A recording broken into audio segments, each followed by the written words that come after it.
여러분, 우리가 그리스도인답게 산다라고 말했을 때 어떤 게 그리스도인답게 사는 걸까요? 아마도 그리스도인답게 산다는 말의 정의는 참 어렵지만 기준을 잡기는 어렵지 않은 것 같아요.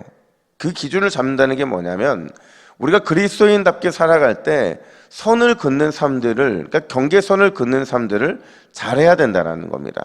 우리가 물질에 대한 부분에서도 경계선이 있어야 되고, 죄에 대해서도 바른 경계선이 있어야 되고, 말씀과 말씀이 아닌 것에 대한 경계선도 있어야 되고, 하나님의 뜻과 하나님 뜻이 아닌 것에 대한 이 경계선이 잘 그어져 있으면, 그러면 적어도 우리는 그리스도인으로서의 온전한 삶을 잃어버리지 않게 된다는 거예요. 우리가 오늘 본문에서 살펴보게 될 이 마지막 별책부로는요, 다윗이 이 경계선이 허물어지면서 결국 죄에 빠지게 되는 거거든요. 그러니까 이 경계선을 허물었던 문제가 뭐였느냐? 바로 인구조사를 한 것인데, 인구조사 그 자체가 문제가 아니라 인구조사의 목적과 의도에 그 문제가 있었기 때문에 그래요. 그래서 인구조사로 인한 다윗의 범죄 이야기, 그게 바로 오늘 본문의 이야기고, 여기서 우리는 두 가지 짧게 주님이 우리에게 주시는 교훈을 함께 나눠야 되는데, 첫 번째로 우리가 언제 시험에 빠지게 되느냐, 하나님을 전적으로 신뢰하지 않게 되면 그게 이제 우리가 시험에 빠지게 되는 출발점이 되더라는 거죠. 오늘 본문에서 다윗은 요압에게 강하게 명령을 합니다. 뭐라고 명령하느냐? 우리 2절 말씀을 같이 한번 읽어볼까요? 2절입니다. 시작. 너는 이스라엘 모든 지파 가운데로 다니며 이제 단에서부터 부엘세바까지 인구를 조사하여 백성의 수를 내게 보고하라 하니. 다윗은 요압에게 인구를 조사할 것을 명령을 해요.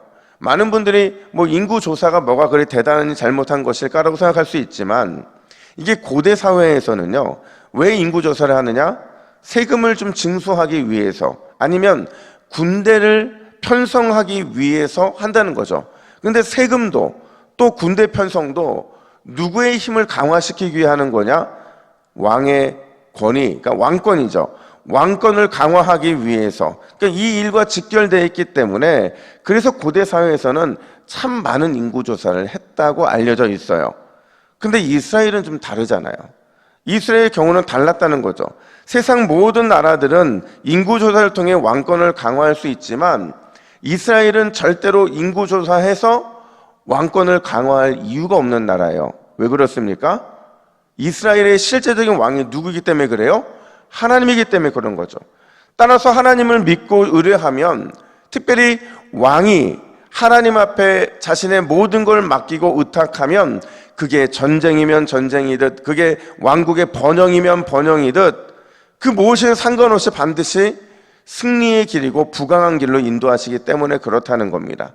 그런 의미에서 그걸 너무나도 잘 알고 있었던 요압이 그 명령 앞에 뭐라고 반응을 하느냐? 우리 3절 말씀도 같이 한번 읽어볼까요? 3절입니다. 시작. 이 백성이 얼마든지 왕의 하나님 여호와께서 100배나 더하게 하사 내 주 왕의 눈으로 보게 하시기를 원하나이다. 그런데 내 주 왕은 어찌하여 이런 일을 기뻐하시나이까 하되. 무슨 말이에요? 하나님께 우리가 구하면, 왕이 구하면 군대가 100배로 늘어날 거라는 거죠. 1000배, 10,000배로 늘어날 텐데 왜 굳이 인구 조사를 해서 당신의 이 왕권을 강화하려고 합니까? 라는 그런 의문을 제기하게 됐다라는 거예요. 만약에 이런 말을 들었으면, 평소에 다윗 같았으면 어떻게 반응해야 되느냐? 자기 잘못 인정했을 거예요. 그리고 돌이켰을 텐데, 근데 이번에는 좀 달랐다는 거죠. 좀처럼 자기의 생각을 꺾지 않아요. 그래서 얼마 동안 그의 생각을 꺾지 않았다고 말을 하느냐? 9개월 20일 동안이다, 이렇게 말을 해요. 그러니까 거의 10달 동안 인구조사가 진행이 됐는데, 그 인구조사가 끝나는 때까지 전혀 태도의 변화가 없더라는 거죠. 이게 뭘 의미하느냐?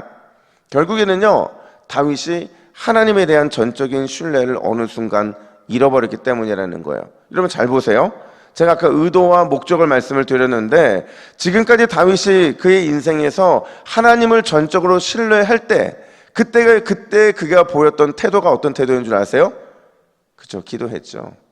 적어도 하나님께 물었습니다. 근데 오늘 본문을 잘 보면 다윗이 하나님께 기도했다, 하나님의 뜻을 물었다라는 의미가 등장하지가 않아요. 그런 표시 자체가 나타나지 않죠.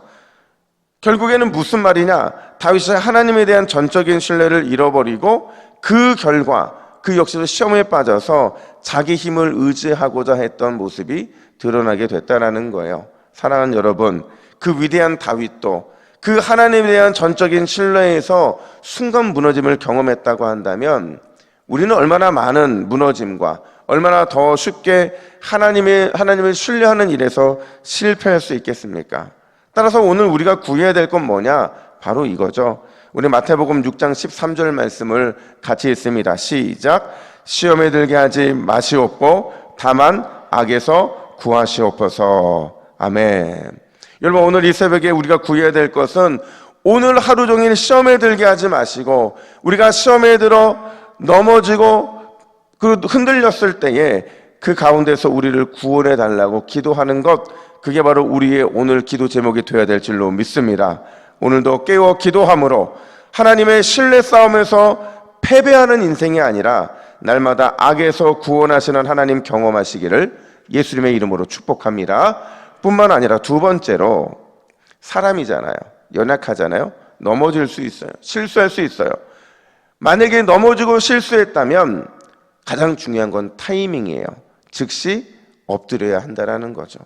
여러분, 회개는요, 또 하나님께 용서를 받는 것은 타이밍이 굉장히 중요합니다. 왜냐하면 타이밍 싸움에서 실패하게 되면 오히려 더 큰 후회와 더 큰 징계가 우리를 기다릴 수 있기 때문에 그래요. 그래서 우리는 넘어졌으면, 또 실수했으면, 그래서 하나님께서 회개할 마음을 주시면 언제 엎드려서 하나님의 은혜를 구해야 되느냐?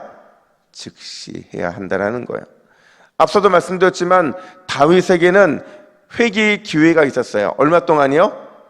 거의 10달 동안, 9달 20일 동안 회개할 수 있는 기회가 있었어요. 엄청난 기회거든요. 돌아갈 기회, 그 기회가 있음에도 불구하고 다윗은 그 회개를 미루다가 결국에는 어쩔 수 없이 회개를 합니다. 10절 말씀 같이 있습니다. 시작. 다윗이 백성을 조사한 후에 그의 마음에 자책하고 다윗이 여호와께 아뢰되 내가 이 일 행함으로 큰 죄를 범하였나이다. 여호와여, 이제 간구하옵나니 종의 죄를 사하여 주옵소서. 내가 심히 미련하게 행하였나이다 하니라. 아멘. 이 고백은 너무 귀하고 너무 좋지만 너무 늦었어요. 그래서 결국 후회하며 하나님의 징계의 채찍을 맞게 되는데, 여러분, 분명히 거의 10달 동안의 기회가 있다고 말씀을 드렸어요. 이 명령을 내리자마자 그가 후회했으면, 그리고 하나님 앞에 회개했으면, 아니 한 달, 두 달이 지났을 때 멈추고 회개했으면 얼마나 좋았을까 하는 생각이 들어요. 근데 멈추지 않죠. 그래서 세 가지 선택을 받게 되는데, 7년 기근, 석 달 원수에게 쫓기는 삶, 3일 동안 전염병, 요 세 가지 중에서 하나를 선택해야 됐다는 거죠. 이게 뭘 의미하냐면, 분명히 회개했는데 하나님이 이 세 가지 중에 하나를 선택하게 하신 것은 그가 타이밍 싸움에서 실패함으로 인해서 결국 그 역시도 후회와 징계를 선택해야 되는 이 고통을 당하게 됐다라는 거예요. 여러분, 기회는 언제나 우리에게 은총임을 믿으시기를 바랍니다. 진짜 기회가 하나님이 우리에게 주시는 특별한 은혜라는 거예요. 하나님께서 우리에게 기회를 주셨을 때 내 안에 있는 모든 자존심을 내려놓고 회개의 기회를 붙잡으면 반드시 은혜로우신 주님의 은총 우리와 함께 할 줄로 믿습니다. 오늘도 그 기회를 온전히 누리는 우리 모두가 되기를 예수님의 이름으로 축복합니다. 함께 기도의 제목을 같이 보겠습니다. 같이 읽습니다. 시작. 주여, 끝까지 하나님만 신뢰하며 의심과의 영적 전쟁에서 승리하게 하옵소서. 기회가 은총임을 믿고 오늘도 주님이 주시는 기회를 반드시 붙잡는 인생 되게 하옵소서. 아멘. 함께 기도하겠습니다. 하나님 아버지, 오늘 이 새벽에 우리가 붙잡을 것은 오직 여호와 하나님밖에 없는 줄로 믿습니다. 주님 붙들고 우리가 오늘도 승리할 수 있도록 인도하여 주시고, 오늘 어떠한 마음, 어떠한 기도의 제목을 주든지 기회가 은총임을 믿고 끝까지 기회를 붙잡는 모든 동부교회 지혜로운 주님의 청지기들이 될 수 있도록 인도하여 주시옵소서. 감사드리며 예수님의 이름으로 기도하옵나이다. 아멘.